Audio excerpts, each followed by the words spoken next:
Morning, good people. It's Iceberg. Happy Monday to you. April the 3rd, we are fully in the gardening season. That makes me excited. Hopefully you all got yourself something planted already. Down here in the south, we're fully in the gardening season, I should say. But up north, you should definitely have yourself something starting to seed already.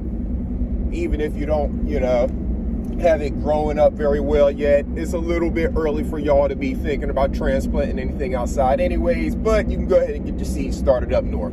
Down in the south, everything is available to you. Seems like we're going to be past those freezing overnight temperatures, so your stuff can survive overnight. It can survive the coolness of the night as long as it doesn't freeze and get frost on it. So we are fully into that season. If you are in the south, make sure you got yourself something planted. Get you some seeds. Get them in some soil, good soil. You can do this stuff indoors. I'm doing a lot of it indoors, but I spent a lot of time outdoors this weekend as well. Getting some stuff moved around in the garden, doing some cleanup, working on getting ready to transplant things. It's not quite time for them, but it will be here in about a week or so. I ordered myself some rice hulls, so once those get in, I'll take y'all through the process of what I plan to do with those. I learned that from actually watching a Sister T video when she went to a garden center, speaking to a man, I believe his name was Mike out there, and he used rice hulls for a couple different things. Since I saw that video, I did some more research, and I figured out that it's used in a lot of ways in gardening. So I'm going to take y'all through some of the stuff I plan on doing with those whenever they arrive. If you can get them locally, good for you. Hey, go out and do it. I couldn't find them locally anywhere, so I had to order them online. So I got 2 50-pound bags of rice hulls coming. Hopefully they'll be here this week, and we'll get into doing some soil mixtures and some other things with that. Like I said, I'll make sure I video record that for y'all because y'all may not even know what I'm talking about when I say rice hulls, but we'll get into that when they arrive so I can show you. We can go through everything about where I got them from and what I plan to do with them to use them in the garden. But hopefully you are, like I said, got yourself something planted, and hopefully you woke up this morning speaking those positive affirmations to yourself. Did you get yourself off on that right foot? Did you wake up saying positive things, controlling your attitude for the day, controlling your actions, not letting anybody else take up that space in your head? Because that's what's happening. Whenever your attitude gets changed because of something someone else does, you're allowing that person to actually have control over your attitude instead of you controlling it yourself. So you're allowing that person to take up space in your head, live rent-free in your head. You may be bringing someone else's problems onto yourself. Whatever the case may be, it's not something that's positive for your mental. Make sure you're always thinking about protecting your mental. Someone else's problems are not your problems. If you want to assist them, that's one thing, but making it your problem or caring about it more than the other person, that's where you get unhealthy. So make sure you are protecting your mental at all costs. It is of utmost importance, and that starts with starting your day off with those positive affirmations. Speaking positively to yourself. Saying all the good things, looking in the mirror, staring into your soul, and speaking to all the positive parts of your soul that you know are there. If you're a helping and kind person, if you take care of your children, better than most, whatever the case may be, whatever it is you feel positive about yourself, speak to those positive parts of yourself every day, as often as you can. Every time you see yourself in the mirror, say something positive to yourself. And that's why it starts with first thing in the morning. When you haven't washed your face, haven't brushed your teeth, you're looking at yourself in that mirror, speaking to the positive parts of yourself that you can see through all of that. Because naturally, you have the beauty inside of you. Naturally, you are beautiful. That's what you got to see, and that's what you got to speak to, no matter what anybody else in this world says to you. You control your attitude 100%. And you determine who and what other things you're going to allow to influence your attitude. So make sure you keep control of that. Over the weekend, I don't know if you caught me, I got on a couple different panels. I was on Ears to the Street. Salute to the homie Ears to the Street. I hit his panel over the weekend. He was asking some questions about, how people felt about him and things like that. So I hit the homies panel and we chopped it up for a minute. And then I also hit Sister T's panel. Salute, Auntie. Appreciate you as always. And hit her panel. She was talking about similar subject, but a little different. And I hit her panel and spoke to her as well. And some people are good with that and other people are not. It's no big deal either way. But my question to anyone who has a problem or doesn't understand, maybe, let's not make it a problem. Just anyone that may not understand how I can have a relationship, be it YouTube or whatever else, with two people who don't necessarily get along with one another. And it's because those relationships were formed independently. I didn't form a relationship with one of them because of the other one. Those were organically formed relationships independent of one another. And what they do and say to one another has nothing to do with me. As you see, neither one of them try to bring other people into the middle of their situation or what they have to say about another person. And I can respect that about both of them.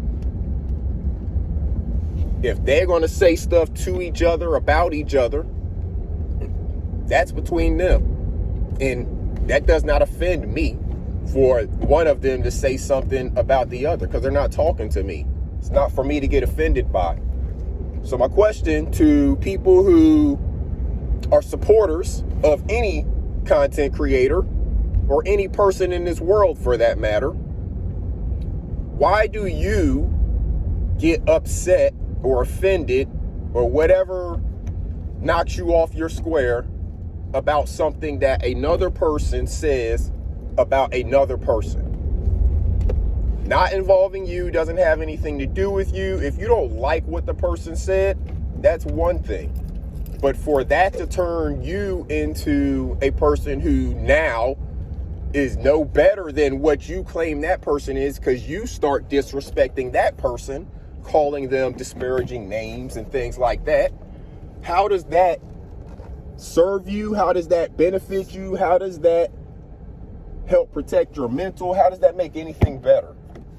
How does that make you any better? That's my question to the people who seem to want me, or anybody else for that matter, to have a problem with a person like on your behalf, when you don't even have a problem with that person because that person hasn't probably said anything to you. Now, as I said on Sister T's panel, and I would have said this on Ear's panel as well if the conversation went to that place, who they speak to is up to them. But typically, they do not speak to any person unless that person has said something to them. I'm saying in a disparaging way. If that person has said something to them, whether it be in a chat, whether it be on another panel, whether it be in somebody else's chat, that is typically when they will say something to you. I have not known either one of them to just pick a person out of the blue and just say all kinds of crazy stuff about a person out of the blue. No. They have a screenshot. They have their own eyes and ears where they have heard and seen somebody say something about them. And they chose to give that person the ride. Like I said, if you're in the chat, if you're on a panel, you're talking about someone else, you're buying the ticket. So if that person decides to give you the ride, don't cry about it. Don't play victim about it. It is what it is. But don't expect other people to be upset on your behalf. Don't expect other people to get outraged because that person hit you in a way that you didn't like it after you hit them unprovoked. If you hit them unprovoked, they have the right to hit you back however they decide. You don't get to make the rules of the fight. Some people pick up, dirt and throw it in your eyes. Some people will spit on you. Some people will pull your hair. Some people will poke you in the eye. Some people think all of that stuff's off limits and we need to have on gloves to protect things. There's different levels of people who fight. You don't know who you're getting into a fight with whenever you provoke someone. So don't expect other people to get outraged on your behalf. You can always step back and not say anything. If you don't like what a person says or does to another person, you can just step back. You don't have to comment on it if you don't feel you can do it and stay within the bounds of respect. So that's all I got to say to the people who, if you didn't catch me on Sister T, if you didn't catch me on Ears to the Street, and you want to know how and why I continue to maintain my relationships with the people that I do, it's because I have a relationship with that person. Me and that individual's relationship has nothing to do with any of the craziness going on YouTube. Why? Because you all do not see me involved in the craziness in that way, where it's going to bring any disrespect to the people who I associate with. That's not how I roll. They know and understand that. And now this is for you all to know and understand that as well. I'm about to get in here on the grind. Y'all make sure y'all make it a wonderful Monday. Get out there and plant something. Do something good for yourself. Do something good for somebody else. And make sure you keep on speaking that positive affirmation into your own self and your children. Don't forget the kids. Make sure you're training them to speak those positive affirmations as well. When they're brushing their teeth in the morning, you're teaching them how to do all the things to get ready in the morning, step on their little stool, get up there to the sink, brush their teeth. Make sure they look themselves in the mirror and speak positive affirmations to themselves. They can listen to the same positive affirmation music and spoken word that you listen to. They'll get it over time because you're going to be listening to that on repeat. They're going to know the songs. They're going to know the words and all that. They're going to start speaking that stuff. And when they start speaking it, it's going to actually be programming in their brain these positive words of affirmation. They will know what this stuff is before they comprehend it. They'll actually know what it is. You know what I mean by that? You see what I'm saying? Before they even comprehend what it is to know what positive affirmations are, they will already be speaking them and know what they are just from you instilling it in them and ingraining it in them. Why? Because you are in control and you are responsible for your child's mental well-being. Make sure you're taking care of it along with your own good people. This is Iceberg. Have a wonderful day. Salute.